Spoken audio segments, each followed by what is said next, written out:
Hello everybody, and welcome to this webinar about the SQE, where what we're going to do is talk through with you the results of our SQE1 pilot. I'm Julie Brannan, Director of Education and Training at the SRA, and sitting next to me is Eileen, who is running the SQE at Kaplan. Thank you. So let me kick off by reminding everybody what we are doing with the introduction of the SQE, what it is and what are its purposes.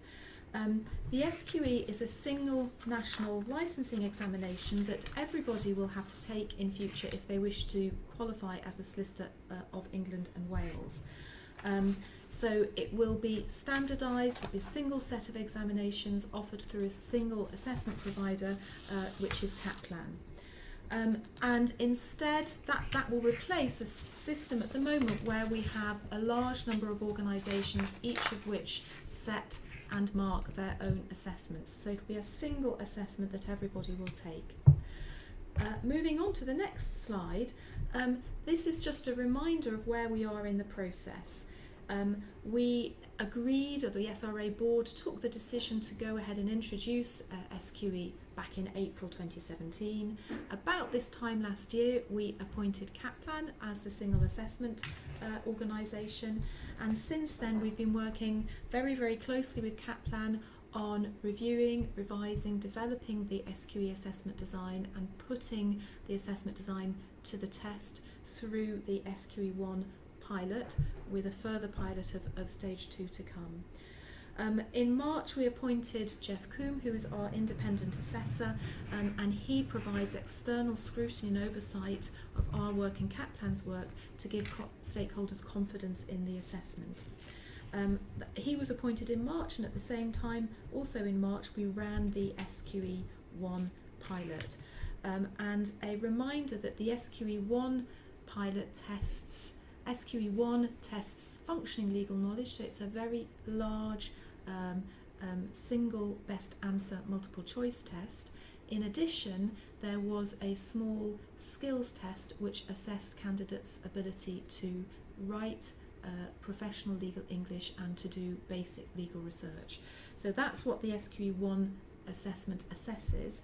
And at that point I'm going to hand over to Eileen, who's going to talk you through how the SQE went and what the results were.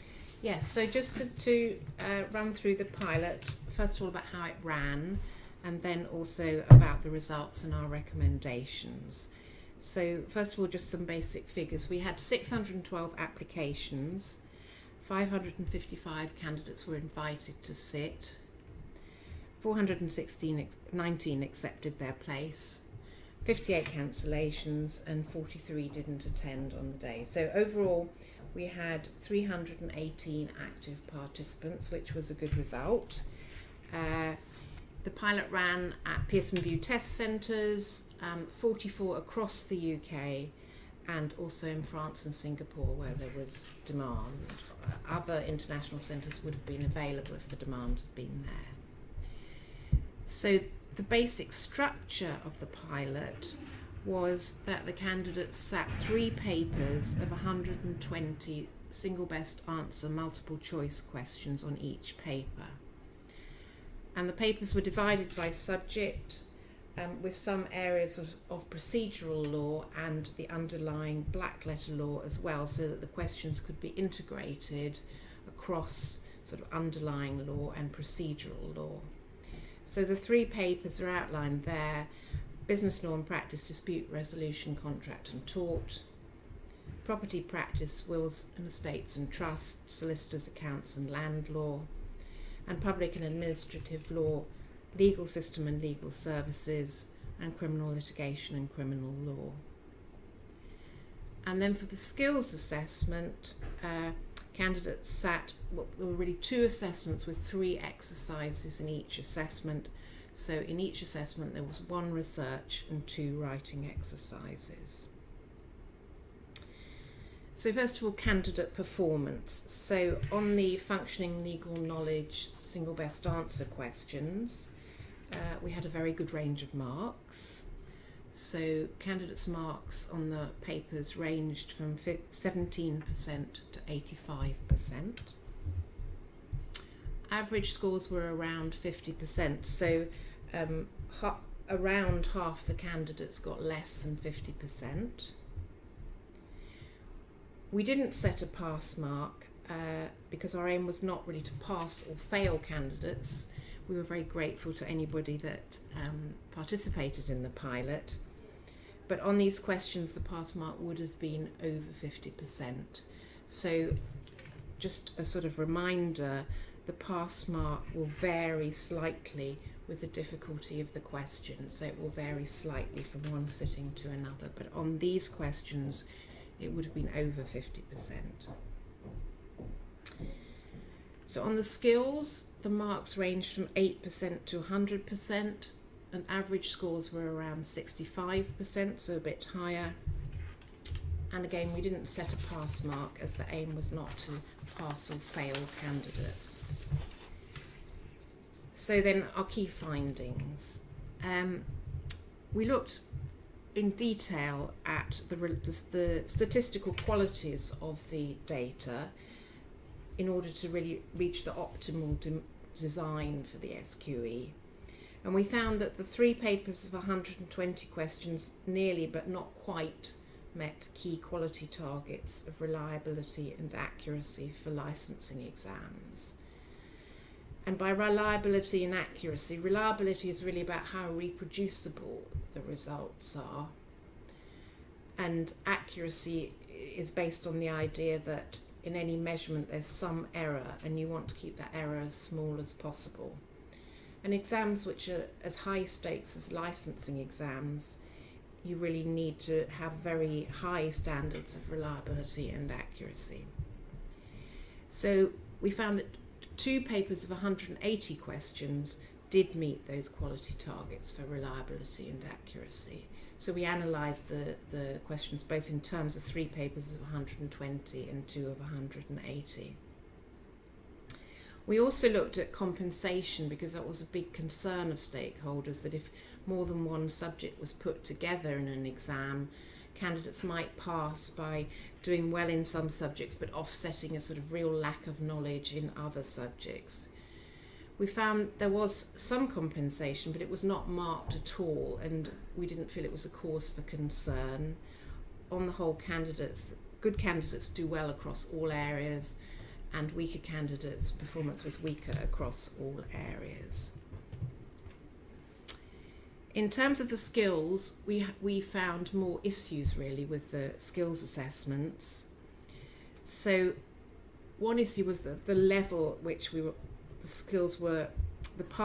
passing level of the stage 1 skills was sort of unclear. It was set at a threshold standard to enter legal practice in an unqualified capacity, but quite what that could mean is really open to interpretation. So our markers had struggled to some extent with articulating the level. We found that key quality targets of reliability and accuracy were not reached with the skills assessments, really because there were too few exercises. So those 2 on their own really would have been enough for us to have serious reservations about the stage 1 skills in its current form. But we also found that it disadvantaged BAME candidates, even taking into account their performance on the FLK exams. So overall then, our key recommendations really were for the functioning legal knowledge test were that 2 papers of 180 questions each is the optimal design, and that concerns about compensation were not really borne out, but we would certainly recommend that compensation is monitored as over time to see if it does become a concern. On stage 1 skills, we found that really it's not viable in its current form, and we're going to look further to talk to stakeholders and see whether there are any possible alternatives. Julie? Yes, so thank you very much, Eileen. Moving on through those key recommendations from Kaplan to the next slide, to the SQE1 pilot, what went well and lessons learned.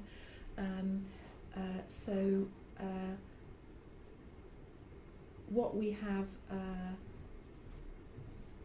what we will be doing next is what we have uncovered is that it is possible to design an FLK assessment that meets our objectives, and we are happy that this was a successful pilot, and it gave us the information that we need in order to move forward to the next steps. The operational aspects of the pilot went well. It's possible to run the computer-based assessment both in the UK and abroad, so the range of test centres worked well, and as I say, that was possible to run both here and in overseas countries. The majority of candidates were positive in their feedback, but what we now need to do is to take forward the quality assurance process and standard setting procedures ahead of the live assessment.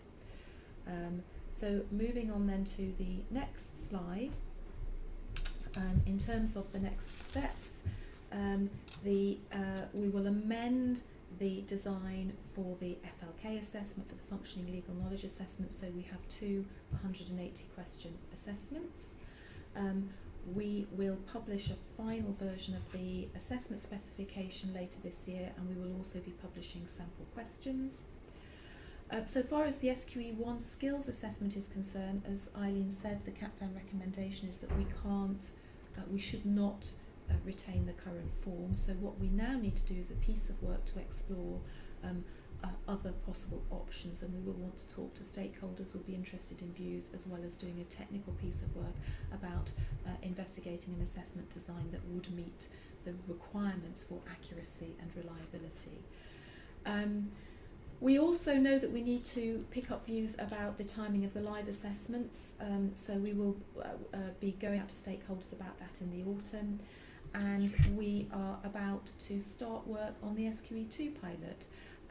Applications for the SQE2 pilot will open in August, and the pilot's due to take place in December.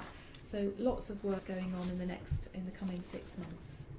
And then finally, just to say that there is further information available on our website, and you can see there on the slide the URL where you will find all of this information. There's a summary report from Kaplan, there's our response to the pilot, and there's the report of the independent reviewer. So all of that information is available on the SRA website. Thank you very much.